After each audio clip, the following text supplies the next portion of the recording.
our leader and our candidate for Taoiseach, Eamon Gilmore.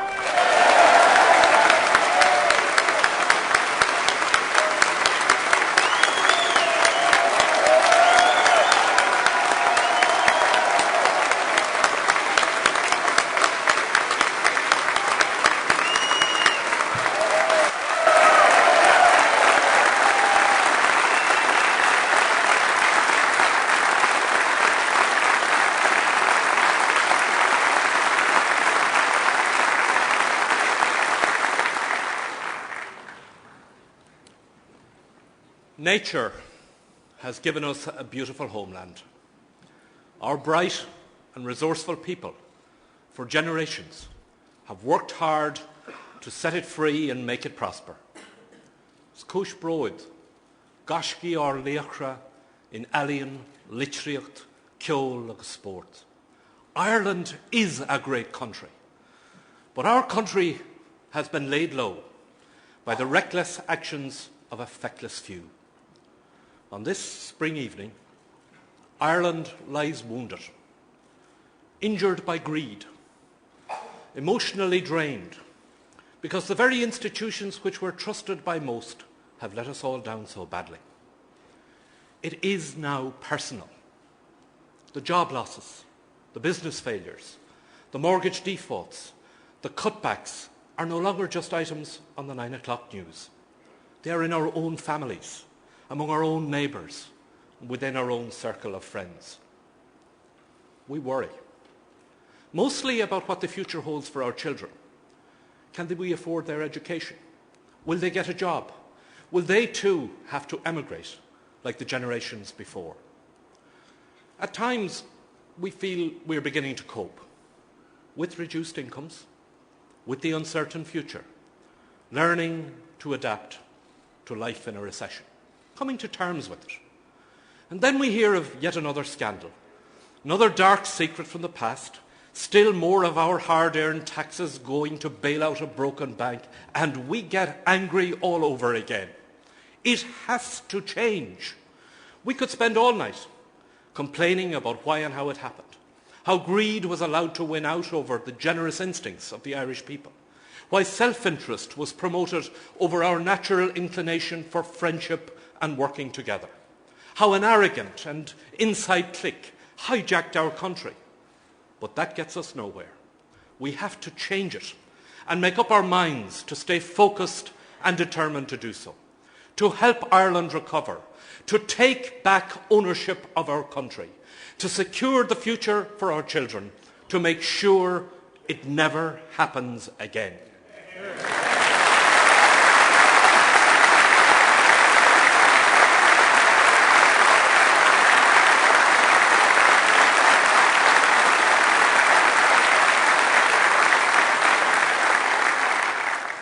Change is never easy. Just ask anyone tonight whose world has been turned over by the loss of a job or a business or by huge cuts in income. But the one place where change has not happened and where it needs to happen most is at the top, in the government. Brian Cowan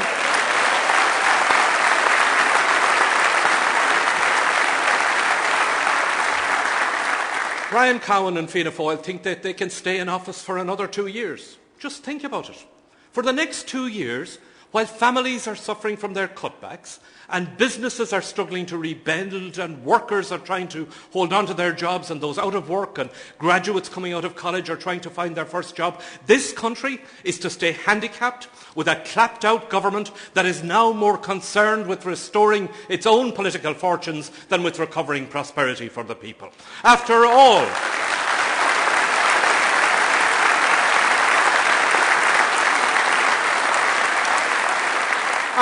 that has happened, and the high price we have had to pay for it, they still insist that they're the ones who are always right, that nobody but them can govern the country. How more arrogant can they get? They need to be taught a very simple lesson by the Irish people. Fianna Fáil do not own this country, and they do not have a monopoly on governing.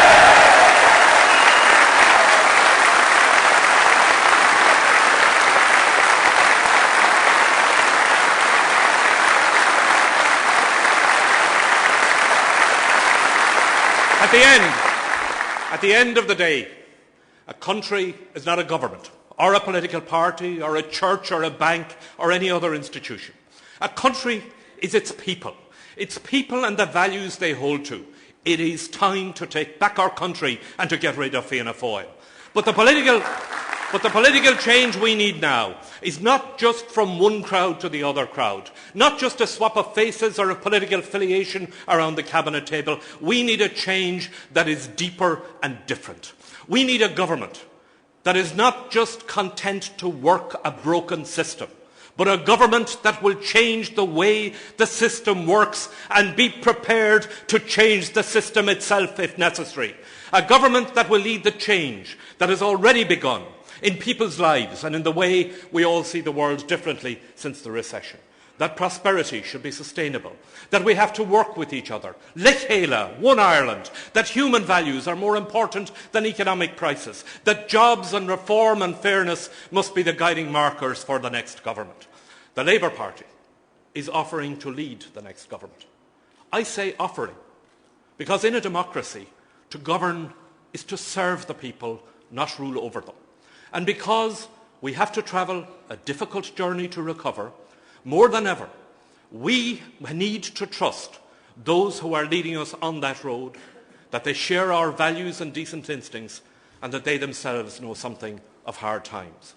Everything in the history and the DNA of the Labour Party, and in our collective and personal life experiences, has readied us for this challenge. Smuiniam ar mahil hain, a fós sús an Shahingalia, na Jacrachtaí a bhí agan, an cruacht agus an fuacht a bhain le bachtanas. Ach an saoirse, a thug edgechas dúin, an misneach a bhaithí mé ó mo winter agus mo wúntóirí.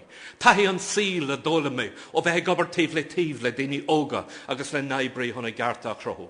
An grá agus an dóchas a hagan le tógáil cluine. An sás of Ibra agus an onóir ó bheith mon sihir an phobal. Agus is álaí an scélas tócha le chuliganas a hala seo anocht. Sia táma ré. Tá an lucht Ibra ré dul i ganas na tíre agus duling lec leis na faibe na móra atá fáca dúin agus an dúláin deachar atá amach roin éilig.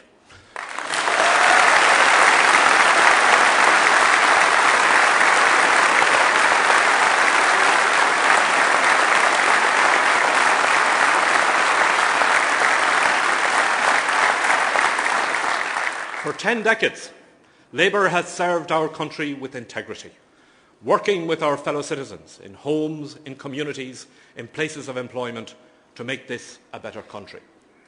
92 years ago, Labour stood aside so that our country could be freed and made independent from a foreign power. Today, Labour steps forward, now ready to lead, so that Ireland can be liberated again, this time from the treachery of the insiders who have squandered our prosperity, wasted our opportunities and put our futures at risk. Let me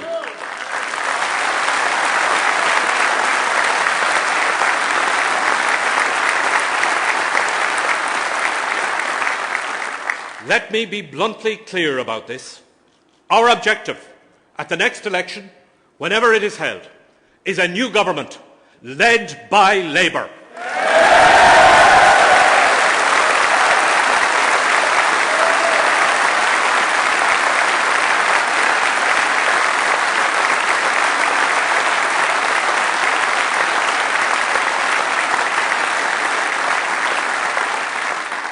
I am determined that at the coming general election, the Labour Party will run enough candidates to enable the Irish people make Labour the largest party in the next Dáil and to lead the next government. Yes, I understand only too well the height of that target and the size of that task. But our country is broken. The exchequer is broke. The banks are broke. And too many families are broke, and we have to fix it. All over this country, people are hungry for change, change they can trust. Labour's offer to lead the next government is no longer a distant political ambition, and it is certainly not a personal one. It is now our responsibility and our duty, so that all the people who want real change and a clear break with the political past can have it. We can do something. That has never been done in Ireland before. We can elect for the first time a government led by Labour, committed to getting people back to work, to reforming the way our country is run and governing fairly in the interests of all the people. And to those who doubt if that is possible, and who still view politics through the prism of the past, let me offer them the words of Robert Kennedy. I dream of things that never were, and say, why not?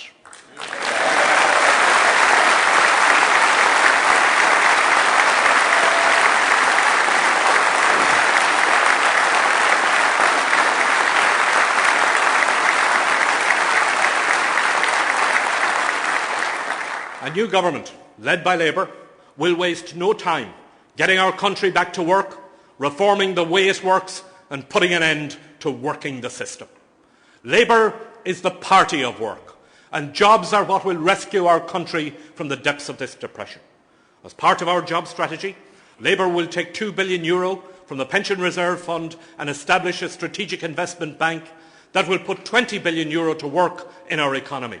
The new bank will have a joined-up approach, providing finance for innovative companies and small firms that are the backbone of the economy, but also helping to finance the infrastructure that they need to succeed.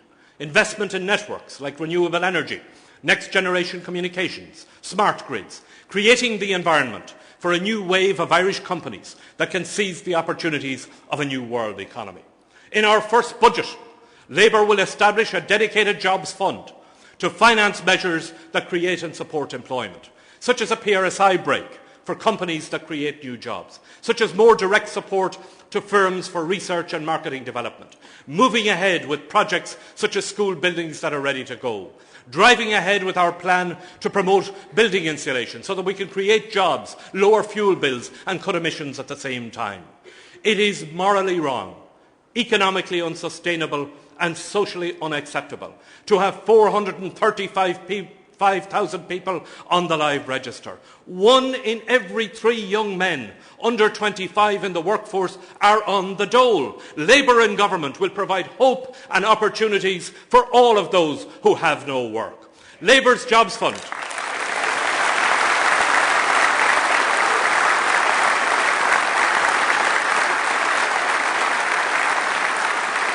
Labour's Jobs Fund will finance an Earn and Learn scheme that keeps people in employment while upskilling. Labour's Graduate and Apprentice Programme will provide work experience for 30,000 young people to break the cycle where you can't get a job without experience and you can't get experience without a job. Labour will reform the system to make it easier for people to come off the live register and into education and employment. Nobody who wants to use their time productively and to improve themselves should be forced into idleness because of a few bureaucratic rules. Labour will set up a tax-back scheme to fund full-time study, skills exchanges, to help maximise the expertise available for retraining. These are just some of the things that we can do if we use the resources that we have effectively. And we need to do more with our natural resources, developing farming and the food industries, harvesting the seas around us for wind and wave energy, rebuilding our tourism product around a cleaned up environment and an enhanced cultural industry. There is no shortage of ideas. What is missing is energy and will. We need a can-do government, not a can't-be-bothered government. And all of this has to be linked into a vision of what type of economy we want to become. We have to stop lurching from one crisis to the next, held to ransom by gamblers and quick book merchants. That is the past. Our future lies at the cutting edge of the new international economy. In today's world, economic growth is driven by people, by knowledge and by trade. New technologies are emerging that are creating new products and new markets, including the drive for clean energy sources. The powerhouses of tomorrow's global economy are now to be found in Asia and Latin America. And the kernel of this new knowledge economy is investing in people, in their skills and their knowledge. You can't succeed in the knowledge economy when 1 in 3 children are leaving some schools unable to read. You can't compete in the knowledge economy unless you are at the top end for the teaching and learning of maths and science. Irish children are just as bright and capable as children anywhere in the world. It's the system we have to change. New ways of teaching, early intervention for those who need help. Not just a commitment, not just a policy, but a national passion, a matter of honour that in this country every child will have the right to read.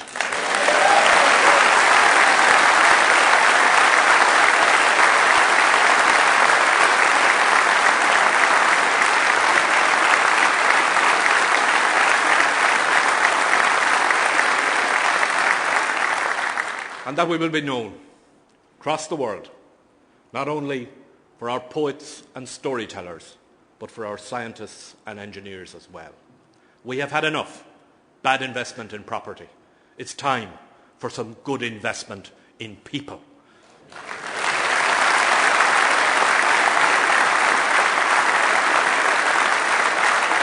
And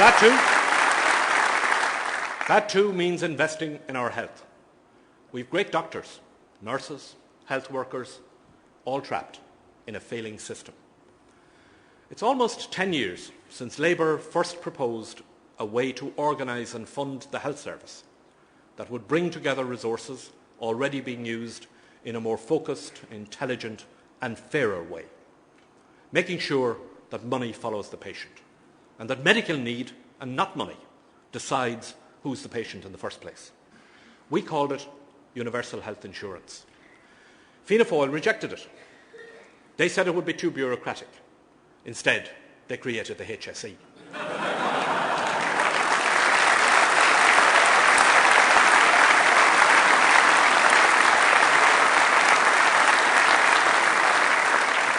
They said it would cost too much.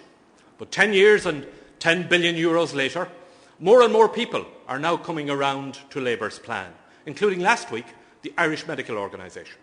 I welcome all that.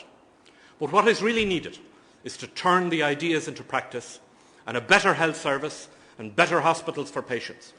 And you know, if we can solve the problems in our own health system and find the best ways of dealing with and treating the conditions of these times, then can we not develop these solutions as services with economic and export potential, turning a challenge in health in our own system into an opportunity to grow businesses and jobs. Health is not the only service overdue for reform. Ireland as a country needs radical reform. Reform in our public services so that they work better for the people they are meant to serve. Reform is not just about cutting costs, and it is certainly not about destroying the very service you want to reform.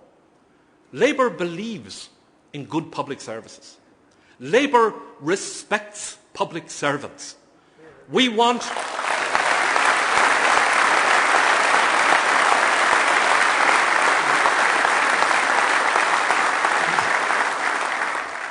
public service reform so that the services remain and are improved and that the public service is a good place in which to work. In government, Labour will establish a separate department for public service reform to get on with the job rather than just talk about it. But Labour's approach to reform is not confined to the public service. Remember, it was not the teachers or the Gardaí or the council workers who caused the banking crisis and the failures in corporate Ireland.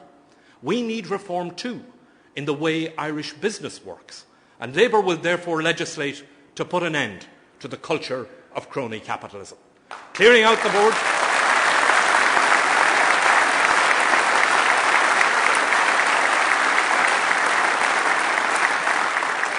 Clearing out the boards of the banks, regulating lobbyists, protecting whistleblowers and breaking the link between big money and politics. And in politics too, we need to modernise the way our country is governed. Within weeks of being elected, a Labour-led government will introduce the overdue reforms which will make our Parliament belong more to the 21st century than to the 19th, and we will start the process of devolving real power and responsibility to local democracy to enable people in local communities reconnect with democratic decision-making.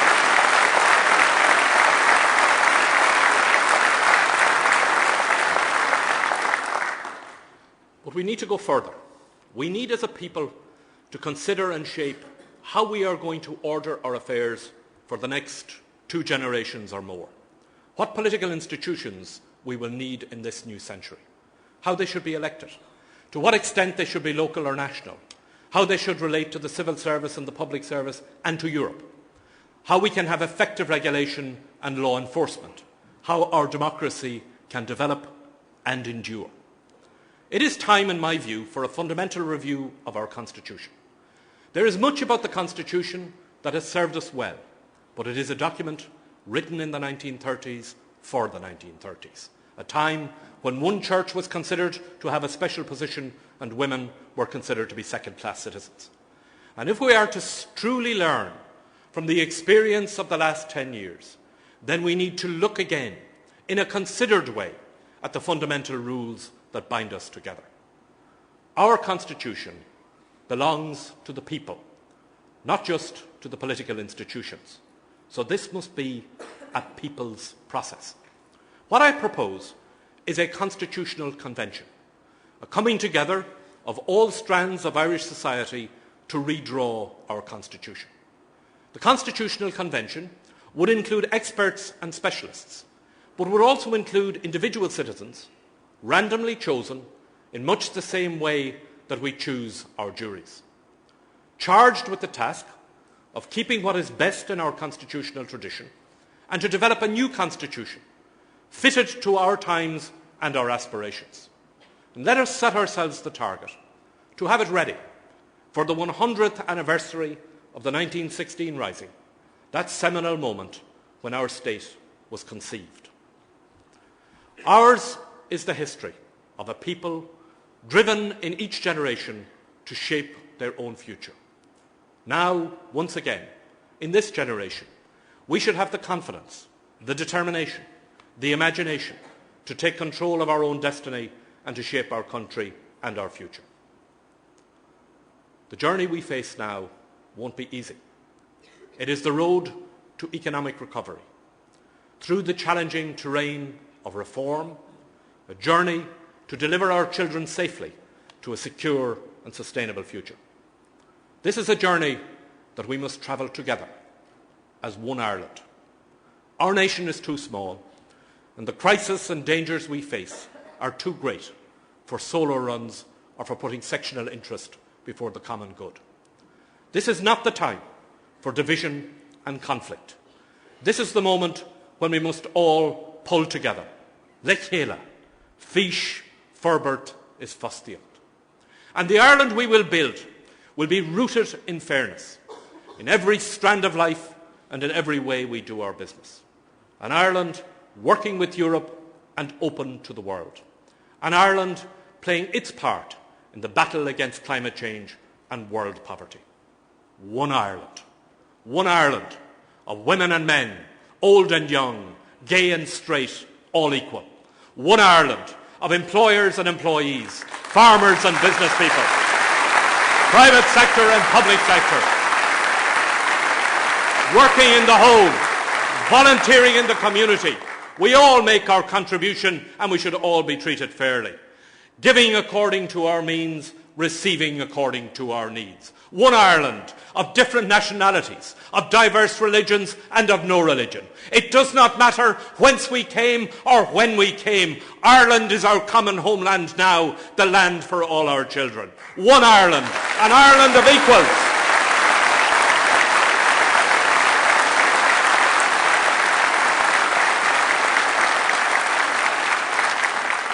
One Ireland, an Ireland of equals. Two simple words, the mission of the Labour Party, the end and the means, the hope for our country. Lechéla, one Ireland. Thank you.